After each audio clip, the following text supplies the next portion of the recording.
মুমিনরা বিপদে ভয় পায় না, তারা হতাশ হয় না, সুবহানাল্লাহ, তারা নিরাশ হয় না, বিশ্বাসীরা হাল ছেড়ে দেয় না, তারা ভরসা রাখে একজনের উপর, চিল্লায় বলতে হবে তিনি কে।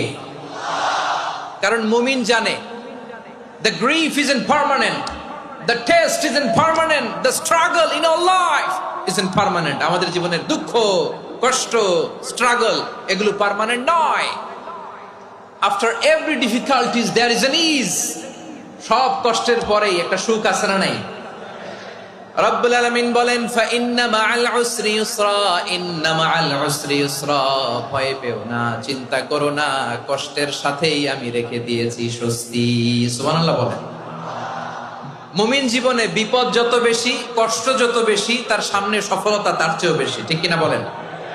কারণ বিশ্বাসীরা জানে রাত্রি যত গভীর হয়, সুবহে সাদিকের সময় তত আগাতে থাকে।